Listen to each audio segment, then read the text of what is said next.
నమస్కారం, victory media news కి స్వాగతం. బులెటిన్ల ముందుగా హెడ్లైన్స్ చూద్దాం. బాధిత రైతులకు ఎకరకు 10,000 నష్టపరిహారం అందిస్తాం. ఏపీ ముఖ్యమంత్రి నారా చంద్రబాబు నాయుడు. రైతులను ఏలేరు నిండా ముంచింది, తక్షణమే ఆదుకోవాలి. ఏపీ కాంగ్రెస్ అధ్యక్షులు వైఎస్ షర్మిల. 64 పంచాయతీలను విశాఖలో విలీనం చేస్తున్నాం. భీమిలి ఎమ్మెల్యే గంటా శ్రీనివాసరావు. రాష్ట్రంలో అరాచకాలతో దరిద్రమైన పరిపాలన సాగుతోంది. వైసీపీ నేత మాజీ మంత్రి మేరుగు నాగార్జున ఆరోపణ. ఇక డీటెయిల్స్ చూస్తే, వరదలకు వ్యవసాయ, ఉద్యాన పంటలు, పశువులు, ఇళ్లతో పాటు ఇతరత్ర ఇంకేం నష్టం జరిగినా ఈ నెల 17వ తేదీలోగా న్యాయం చేస్తామని, వరికి ఎకరకు 10,000 తక్షణ పరిహారంగా చెల్లిస్తామని ముఖ్యమంత్రి చంద్రబాబు ప్రకటించారు. ఏలూరులో వరద ముంపు కారణమైనటువంటి తమ్మిలేరును ఆయన పరిశీలించారు. ఈ సందర్భంగా అక్కడి ప్రజలతోటి మాట్లాడుతూ, కృష్ణా నదిలోని ఎప్పుడూ ఊహించని వరద వచ్చిందని, 70 ఏళ్లుగా సేవలు అందిస్తున్న ప్రకాశం బ్యారేజీ నుంచి భారీగా నీటిని విడుదల చేశామన్నారు. 70% మందికి కౌలు రైతులు ఉన్నవారిని, వారికి ఇన్పుట్ సబ్సిడీ నేరుగా వారికే చెల్లించేలా చర్యలు తీసుకుంటామని భరోసానిచ్చారు.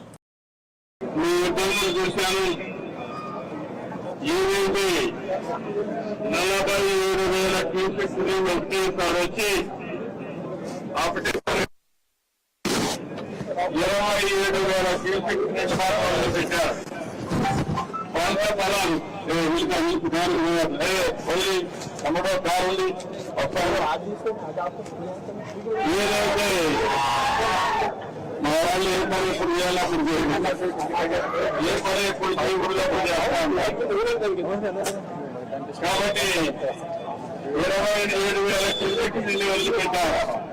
ఎక్కువగా జగ్గపేట, కొద్దిగా వృద్ధాపురం, అదే సమయంలో కిందనైతే పిఠాపురం, ఈ ప్రాంతాలు బాగా దెబ్బతినే పరిస్థితి వచ్చింది. కలెక్టర్ గారు సహాయ పూర్తిగా యాక్ట్ చేశాడు. దానివల్ల కొంతవరకు ఇబ్బంది తగ్గించాడు. ఇప్పుడు కిర్లంపూడి ప్రాంతం మొత్తం పరిసర ప్రాంతాలు దెబ్బతిన్నాయి. మొన్నే డిప్యూటీ సీఎం కూడా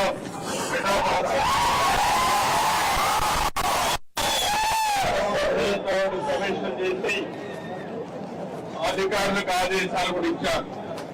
దానిపైన నేనైతే 10 రోజులు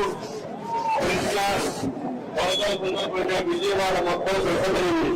రైతులను ఏలేరు నిండా ముంచిందని ఏపీ కాంగ్రెస్ అధ్యక్షులు వైఎస్ షర్మిల అన్నారు. 1000 ఎకరాలకు నీట మునిగాయని చెప్పారు. కాకినాడ జిల్లా పెద్దాపురం మండలం కుండ్రకోటలోని ముంపు ప్రాంతాలను ఆమె పరిశీలించారు. ఏలేరు ఆధునీకరణపై వైఎస్ రాజశేఖర రెడ్డికి ఉన్న చిత్తశుద్ధి ఆ తర్వాత వచ్చిన నాయకులకు లేదని విమర్శించారు.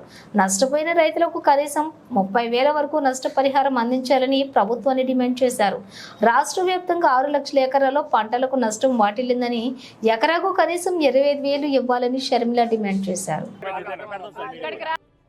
నష్టం జరిగింది. దీనికి కారణం ఎవరు అని ఒకసారి ఆలోచన చేస్తే, మొట్టమొదటిగా ఏలేరు కెనాల్ వర్క్స్ మోడర్నైజేషన్, ఆధునీకరణ జరగకపోవడం వల్ల ఈరోజు ఇంత విపత్తు, ఇంత ఘోర విపత్తు ఇక్కడ చూస్తున్నాం. ఇంతునిందమ్మా కాలువ, మొత్తం అంతా పుడుకుపోయింది, ఇంత అయింది అని రైతులు చెప్తున్నారు. ఎక్కడికెక్కడ గన్లు పడ్డాయి. కెనల్స్ మీద ఎవరే గాని వర్క్స్ చేయలేదు. పుడికలు తీయడం అయితేనేమి, గన్లు నింపడం అయితేనేమి, మోడర్నైజేషన్ అయితేనేమి ఎవరూ ఏది చేయలేదు. కాబట్టే ఈరోజు ఇంత ఘోర విపత్తు అని ఇంతమంది రైతులు చెప్తున్నారు. ఒక్కొక్క రైతుకు ఎంత పెట్టుబడి అయింది అన్నా అని అడిగితే కనీసం 30,000 అయిందమ్మా ఎకరానికి అని చెప్తున్నారు. 30,000 ఖర్చు పెట్టాం, మేమంతా కౌలు రైతులమే. కనీసం ప్రభుత్వం ఇచ్చే రైతు భరోసా అయినా, ఇన్పుట్ సబ్సిడీ అయినా ఏవి మాకు అందలేదు. మొత్తం అప్పులు తెచ్చి, అరువు తెచ్చి, కొట్లల్లో మందుల దగ్గర అయితేనేమి, విత్తనాల దగ్గర అయితేనేమి అరువులు తెచ్చుకొని ఈరోజు మేము అప్పు తెచ్చి మరి కనీసం 30,000 రూపాయలు ప్రతి ఎకరాకు పెట్టడం జరిగింది. కనీసం డబ్బులు వస్తే అప్పు తీర్చి కొంచెమైనా కుదుటపడేది, పాత అప్పులైనా తీర్చుకునే వాళ్ళం. కానీ ఈరోజు ఆ పరిస్థితి లేదు. మొత్తం డబ్బు పోయింది. మేమంతా కౌలు రైతులమే. నష్టపరిహారం వచ్చినా రైతుకే వస్తుంది.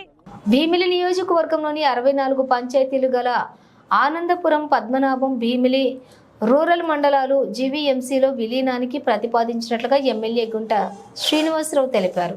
దీంతో భీమిలి నియోజకవర్గం అంతా జీవీఎంసీ పరిధిలోకి రానుందని వెల్లడించారు. గురువారం ఆయన తన నివాసంలో ఏర్పాటు చేసిన మీడియా సమావేశంలో మాట్లాడుతూ ఆనందపురం మండలంలో 26, పద్మనాభం మండలంలో 22, భీమిలి రూరల్లోని 16 పంచాయతీలు జీవీఎంసీలోని కలపడంపై ఆయా ప్రాంతాల నాయకులు, ప్రజాప్రతినిధులతో సమావేశమై వారి యొక్క అభిప్రాయాలు కూడా తీసుకున్నానని వివరించారు. విలీనానికి వీరందరూ కూడా మద్దతు ప్రకటించిన తర్వాతే మున్సిపల్ శాఖ మంత్రి పి నారాయణకు లేఖ రాశానని చెప్పారు. 1.25 లక్షల ఓటర్లు, 2 లక్షల జనాభా గల ఈ ప్రాంతాలు విలీనం తర్వాత 10 ఏళ్ల పాటు పన్నులు పెరగకుండా మినహాయింపు తీసుకుంటామని ప్రకటించారు. 2014 మధ్య భీమిలి నియోజకవర్గంలో కొన్ని గ్రామాలు, 5 గ్రామాలని, కాపురపాడ, నగరపాలెం, అవన్నీ మొత్తం 5 గ్రామాలని ఆ రోజు జీఎంసీలో విలీనం చేయటం. అంతకుముందు భీమిలి మున్సిపాలిటీ, అలాగే అనకాపల్లి మున్సిపాలిటీ, చుట్టుపక్కల ఉన్న గ్రామాలన్నీ కలిపి అప్పుడు గ్రేటర్ వైజాగ్ చేయటం అవన్నీ మనకు గుర్తున్నాయి. ఒక పక్క మొత్తం కూడా ఈ పట్టణీకరణ, ఏదైతే అర్బనైజేషన్ ఫాస్ట్గా అవుతూ ఉందో అందులో భాగంగా ఎస్పెషల్లీ ఈరోజు ఆంధ్రప్రదేశ్లో విశాఖపట్నానికి ఎక్కువ స్కోప్ ఉంది గ్రోత్. అందులో మనకి భోగాపురం ఇంటర్నేషనల్ ఎయిర్పోర్ట్ కూడా స్టార్ట్ కాబోతూ ఉంది. మనం సెంట్రల్ మినిస్టర్ గారి స్టేట్మెంట్ కూడా చూసాం. అంతకుముందు ముఖ్యమంత్రి గారు వచ్చినప్పుడు కూడా స్పష్టంగా ఆ ఎయిర్పోర్ట్ విజిట్ చేసి ఒక డైరెక్షన్ కూడా ఇవ్వడం జరిగింది. వాళ్ళు 2026 డిసెంబర్ అంటే కాదు, ఎట్టి ప్లేస్లో బై మార్చి కల్లా కమర్షియల్ ఆపరేషన్ స్టార్ట్ కావాలి, ఫస్ట్ ఫ్లైట్ ల్యాండ్ కావాలి అని చెప్పి వాళ్ళకి ఒక డెడ్ లైన్ కూడా పెట్టి దాన్ని యుద్ధ ప్రాతిపదికన కంప్లీట్ చేస్తూ ఉన్నారు. అంటే మనకి భోగాపురం అనేది ఒక గ్రోత్ ఇంజన్గా మనం పడిపోతూ ఉంది ఇంటర్నేషనల్ ఎయిర్పోర్ట్. సో అటువంటి భోగాపురం ఎయిర్పోర్ట్కి మన వైజాగ్ నగరానికి మధ్యలో ఉన్న కాన్స్టిట్యున్సీ మన భీమిలి కాన్స్టిట్యున్సీ. ఇందులో దాదాపు ఒక 9 కార్పొరేషన్ వార్డ్స్ ఉన్నాయి. ఇవి కాకుండా ఒక 3 రూరల్ మండలాలు ఉన్నాయి. ఆనందపురం మండలం, అలాగే పద్మనాభం మండలం, భీమిలి రూరల్ మండలం. వీటికి సంబంధించి చూస్తే మొత్తం 3 రూరల్ మండలాల్లో కలిపి ఒక 64 పంచాయతీలు ఉన్నాయి. మొత్తం దాదాపు 2 లక్షల జనాభా, 1.25 లక్షల ఓటర్లు ఉన్న ఈ ప్రాంతం. సరే, దీన్ని మొన్న మున్సిపల్ మినిస్టర్ గారు నారాయణ గారు విశాఖపట్నం పర్యటనకు వచ్చినప్పుడు ఆయనతో కూడా మాట్లాడిన తర్వాత ఎప్పటి నుంచో కూడా ఈ ప్రతిపాదనలు ఉన్నాయి. ఈ కార్పొరేషన్లో ఈ మండలాలు కూడా కల్పిస్తే బాగుంటుంది. ఎందుకంటే భీమిలి కలిసింది, అలాగే మధురవాడ అంతా కూడా కలిసి ఉంది. ఇలా మధ్యలో అడ్జాసెంట్గా ఉన్న అటు ఇటు కొన్ని మండలాల్లో కూడా మెజారిటీ వేరుకి రూరల్ మండలాలు ఉన్నాయి. కానీ ఫర్ ఆల్ ప్రాక్టికల్ పర్పస్ అన్నీ కూడా కార్పొరేషన్ లిమిట్స్లో ఉన్నట్లే. ఒక పద్మనాభం మండలంలో కొన్ని డిస్టెంట్ విలేజెస్, అలాగే ఆనందపురం మండలంలో భీమనగరపాలెం లాంటి కొన్ని ఏరియాలు అక్కడైతే కొంచెం చివరికి ఉన్నాయో అవి తప్ప భీమిలి రూరల్ మండలం కానీ లేకపోతే ఆనందపురం కానీ మెజారిటీ గ్రామాలు అర్బన్లో కలిసిపోయి ఉన్నాయి. ఒక పక్క అర్బన్లో ఫాస్ట్గా డెవలప్మెంట్ స్కోప్ ఉంటుంది అనేది ఒక ఇంప్రెషన్ పబ్లిక్లో కూడా ఉంది, లోకల్గా కూడా అందరూ కోరుకుంటారు. కాబట్టి మినిస్టర్ గారు చెప్పిన ప్రతిపాదన గురించి మా నాయకులందరితో కూడా ఒక సమావేశం పెట్టి మాట్లాడడం జరిగింది. నేను ఎక్స్పెక్ట్ చేసిన కంటే అనూహ్యంగా యాక్చువల్ పద్మనాభం మండలం కొంచెం రెసిస్టెన్స్ వస్తుందేమో, వాళ్ళు కొంత ఇన్కన్వీనియంట్ ఉంటుందేమో అని చెప్పని అనుకోవడం జరిగింది. కానీ యునానిమస్గా పద్మనాభం మండలం నాయకులు అందరూ కూడా ఏకగ్రీవంగా మా మండలం మొత్తాన్ని కల్పించాలని చెప్పిన వాళ్ళు స్వచ్ఛందంగా వాళ్ళు ముందుకు వచ్చారు. ఆనందపురంలో అలాగే భీమిలి రోడ్ల మండలం కూడా ఒకరికి వాళ్ళకున్న చిన్న డౌట్స్ వాళ్ళ కన్సర్న్ వాళ్ళు ఎక్స్ప్రెస్ చేశారు. ఏంటంటే ప్రధానంగా ఎన్ఆర్జీఎస్ వర్కులు మాకు ఒకటి రూరల్లో పెద్ద ఎత్తున అవుతున్నాయి సార్. అవి కొంచెం ఎఫెక్ట్ అవుతాయి కాబట్టి దానికి ఏదైనా ఆల్టర్నేటివ్ కింద ఏమైనా చేస్తే బాగుంటుంది, ఒకటి ఆలోచించండి అని చెప్పని. రెండోది ప్రధానంగా వాళ్ళకున్న ఒక అప్రహెన్షన్, కార్పొరేషన్లో కలిస్తే అన్నీ బాగుంటాయి సార్, అంతా ఓకే, కానీ పన్నులు ఈ ట్యాక్సెస్ ఎక్కువ పడతాయి మాకు అనేది ఒక భయం ఉంటుంది సార్ అనేది ఒక అప్రహెన్షన్ ఉంటుంది. ఈ రెండింటి మీద కూడా వాళ్ళతో డీటెయిల్గా మాట్లాడడం జరిగింది. మనం గతంలో ఏదైతే ఈ 5 పంచాయతీలు కాపులపాడు లాంటి పంచాయతీలు కలిపినప్పుడు వాళ్ళకి పన్నులకు సంబంధించి కొంత వెసులుబాటు ఒక 10 ఏళ్ళు, ఒక 1.5 year ఏదైతే ఎన్ఆర్జీఎస్ ఉందో ఇవన్నీ కూడా చేసుకోవడానికి స్కోప్ ఉంది. మనం ప్రతిపాదించిన వెంటనే అది వెంటనే ఆగిపోవు. ఒక 1.5 year ఆ ట్రాన్స్ఫర్మేషన్ దీని టైంలో ఉండదు కాబట్టి మ్యాక్సిమం వర్క్స్ కూడా ఈ 1.5 yearలో కంప్లీట్ చేసుకుంటే బాగుంటుందని చెప్పని అది ఒకటి సజెస్ట్ చేస్తాం. ఓవరాల్గా అన్నీ డిస్కస్ చేసిన తర్వాత అందరూ కూడా ఏకగ్రీవంగా 3 మండలాలకు సంబంధించిన ముఖ్య నాయకులు, అలాగే ప్రజాప్రతినిధులు, అలాగే ముఖ్యంగా మాకు పొలిటికల్ పార్టీకి సంబంధించి మాకు కూటమి ప్రభుత్వం ఇది, కూటమిలో ఉన్న నాయకులు కూడా ఎవరైతే జనసేన కానీ బీజేపీ అందరూ కూడా మామూలుగా మాట్లాడడం జరిగింది. అందరూ కూడా ప్రిన్సిపల్ అందరూ కూడా మంచి సార్ బాగుంటుందని చెప్పి చెప్పారు. రాష్ట్రంలో అరాచకాలతో దరిద్రమైన పరిపాలన సాగుతోందని వైసీపీ నేత మాజీ మంత్రి మేరుగు నాగార్జున అన్నారు. అక్రమంగా అరెస్ట్ అయిన మాజీ ఎంపీ నందిగం సురేష్ ను జగన్ పరామర్శించడాన్ని టీడీపీ దాని అనుకూల మీడియా తీవ్రంగా తప్పుపడుతున్నారన్నారు. ఈ పరిణామాలపై ఆయన గురువారం అమరావతి నుంచి మీడియాతోటి మాట్లాడారు. మాజీ ఎంపీ సురేష్ కుటుంబానికి జగన్ అండగా నిలిచారని, దానికే టీడీపీ నేతలు గావు కేకలు పెడుతున్నారని అన్నారు. చంద్రబాబు ఏకంగా ఒక ముద్దాయిని చూడడానికి జైలుకు వెళ్లారని జగన్ను ఉద్దేశించి అంటున్నారు. ఒక దళిత నేతను పరామర్శించడానికి వెళ్తే అంత చులకన అంటూ ప్రశ్నించారు. ఒక దళిత పార్లమెంట్ సభ్యుడిగా పనిచేసి దళితుల మనోభావాలను ఎక్కడ తగ్గకుండా పనిచేసినటువంటి వ్యక్తి అయినటువంటి నందిగం సురేష్ గారిని అక్రమంగా అరెస్ట్ చేస్తే, జైల్లో పెడితే ఆ కుటుంబాన్ని నేను అండగా ఉన్నా, మీరు అధైర్యపడొద్దు అని చెప్పి భరోసా కల్పిస్తానికి జైలుకి వెళ్ళారు. ఒక వ్యక్తి మీద కేసు పెడితే జైల్లోకి వెళ్తే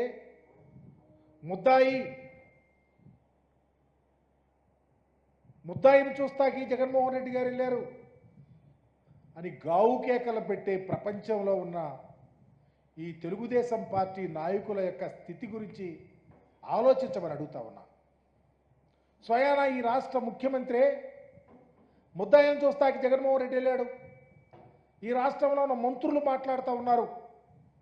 నేను అడుగుతా ఉన్నా, అయ్యా, ఆంధ్రప్రదేశ్లో ఒక దళిత పార్లమెంట్ సభ్యుడు జైల్లోకి వెళ్తే ఆయనను పరామర్శిస్తే తప్ప? అంటే మేము జైల్లో ఉంటే మీకు ఆనందం, మమ్మల్ని పరామర్శిస్తే మీకు తేలిక భావన. ఇంతకుముందు ఎన్నడూ ఎవరు వెళ్ళలేదా? చంద్రబాబు నాయుడు గారు మీరు వెళ్ళలేదా? అంటే పేదవాడిని పలకరించడానికి, మనోధైర్యం కల్పిస్తానికి జగన్మోహన్ రెడ్డి గారు వెళ్తే మీరు ఇష్టం వచ్చినట్టు మాట్లాడటం మీకు తగునా అని అడుగుతా ఉన్నా. ఇది ఎక్కడైనా ఉందా ఈ సాంప్రదాయం? మీరు ఏనాడు వెళ్ళరు, మీరు పలకరించరు. దళితులంటే తేలిక స్వభావం. జగన్మోహన్ రెడ్డి గారు బాధ్యతాయుతంగా వెళ్ళారు. చంద్రబాబు నాయుడు గారు అయితే వెళ్తాడు. వాళ్ళకు సంబంధించిన వాళ్ళు ఎంతమంది జైల్లోకి వెళ్తే వెళ్ళారో తెలియదా? అంటే మీరు ఇంకా ఇప్పటికి కూడా అస్పృశ్యత, అంటరానితనాన్ని వేలెత్తి చూపిస్తా ఉన్నారని చెప్పడానికి ఇంతకన్నా ఉదాహరణ ఏముందని అడుగుతా ఉన్నా. మీరేమో పట్టించుకోరు, మీరేమో దాడులు చేయిస్తారు, మీరేమో అఘాయిత్యాలు చేయిస్తారు, మీరేమో అమానుషాలు చేయిస్తారు. చివరికి మా చుట్టాలు గారు వాడుకుంటారు. కానీ మా నాయకుడిని పలకరిస్తాకెళ్తే ఇంత గావు కేకలు పెట్టడం, ఇది చరిత్ర క్షమించదని మీకు తెలియపరుస్తా ఉన్నా. అణగారిన కులాలలో పైకొచ్చి, రాజకీయాల్లో పైకొచ్చి ఒక పార్లమెంట్ సభ్యుడిగా పనిచేసిన వ్యక్తి కోసం మీరు ఇంత రాద్ధాంతం చేస్తూ ఉన్నారంటే నీతి ఎక్కడుందని అడుగుతా ఉన్నా. ఇకపోతే వరదలు వచ్చినాయి. వరదలు వస్తేనో అదే తంతు. బోట్లు కొట్టుకొచ్చినాయి అంట. బోట్లో వైఎస్ఆర్ కాంగ్రెస్ పార్టీ వాళ్ళు చేయించారని ఒక కథలు లేరే. నేను అడుగుతా ఉన్నా, ఎన్ని బోట్లు కొట్టుకొచ్చినాయి? 3 బోట్లే లెక్క చెబుతా ఉన్నారు, మిగిలిన 2 బోట్లు ఏమైనాయి? ఈ బోట్ల యజమాని శేషాద్రి అని ఆయన ఏ పార్టీ అని లోకేష్ బాబుని పాదయాత్రలో కలిశాడు. దాన్ని స్వయాననే మీ ఇరిగేషన్ మంత్రే చెప్తా ఉన్నాడు. అట్లాగే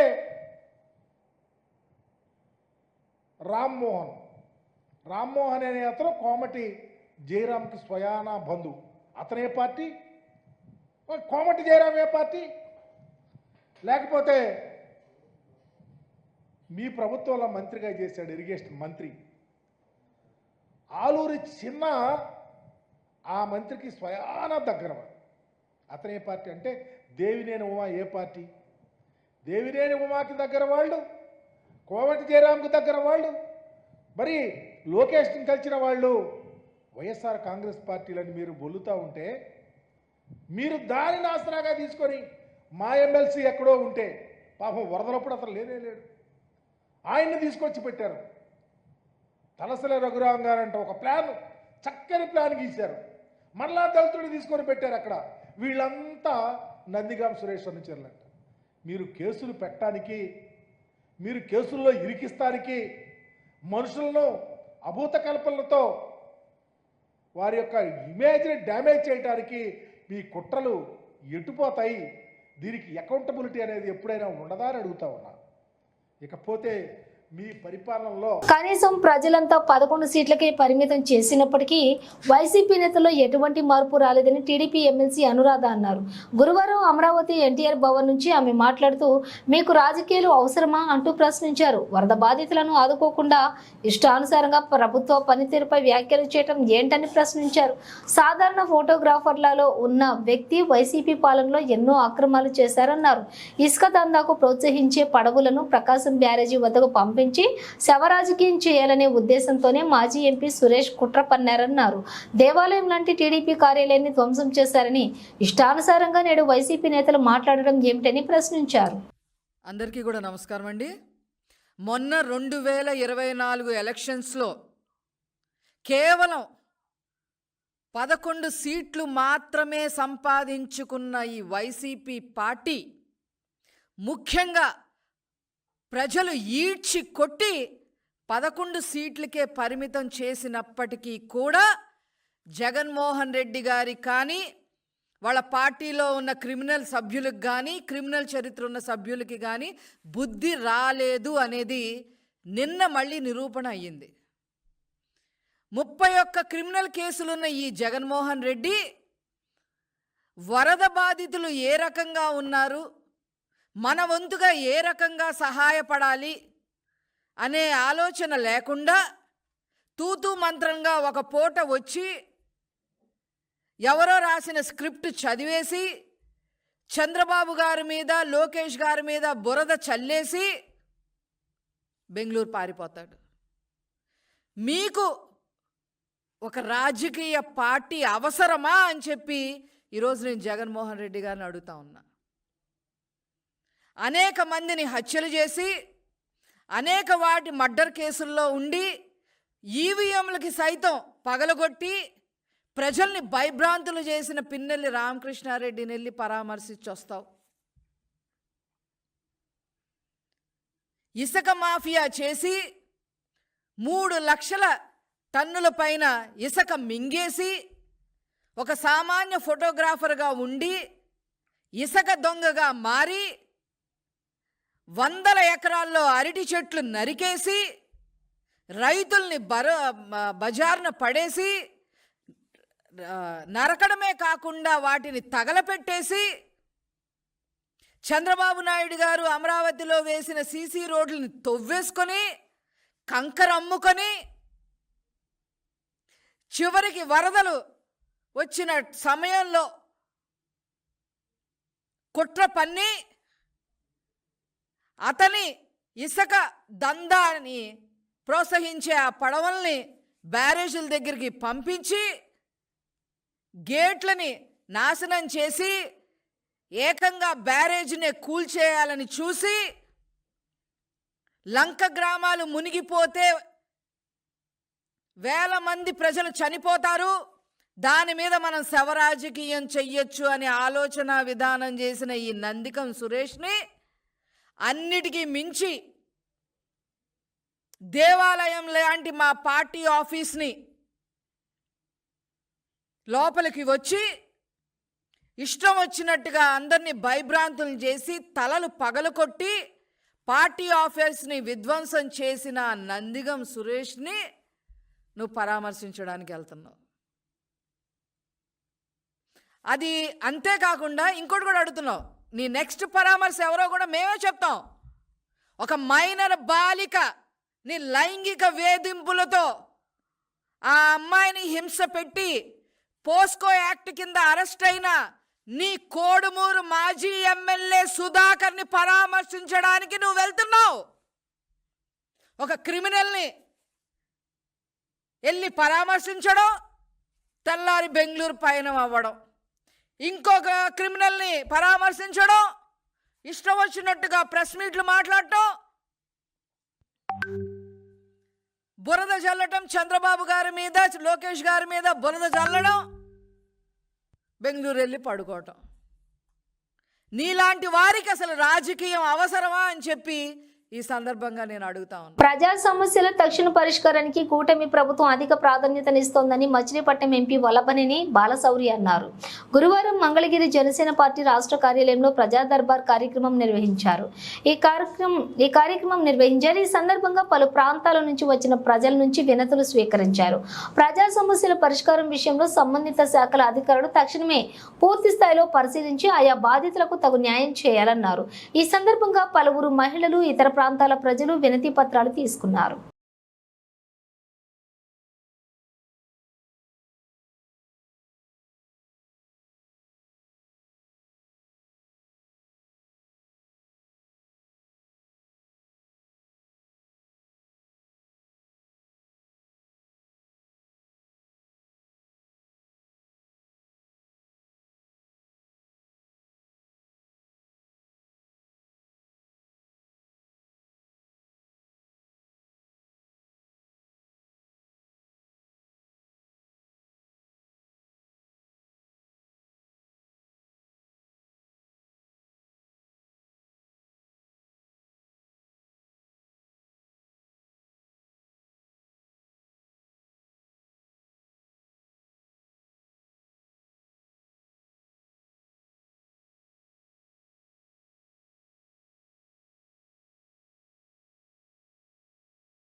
విజయవాడలోని వరదల్లో చిక్కుకున్న ప్రజలకు అన్ని విధాలా ఆదుకునేందుకు తాము సిద్ధంగా ఉన్నామని 35వ వార్డు కార్పొరేటర్ విల్లూరి భాస్కర్రావు అన్నారు. 35వ వార్డు ప్రజలు ఇతరుల నుంచి వరద బాధితుల కోసం సేకరించిన విరాళాల సొమ్మును కలెక్టర్ ద్వారా ప్రభుత్వానికి అందిస్తామన్నారు. గతంలో విపత్తులు హుదూద్ వచ్చిన సమయంలో కూడా చాలా మంది మన విశాఖ నగరాభివృద్ధికి ఎంతో సేవ చేశారన్నారు. కష్టాల్లో ఉన్న సమయంలో మనిషికి సాయం చేసుకోవాల్సిన అవసరం ఎంతైనా ఉందన్నారు. ఈ క్రమంలోనే 35వ వార్డుకు చెందినటువంటి జగదీష్ ఆధ్వర్యంలో సేకరించిన విరాళాలు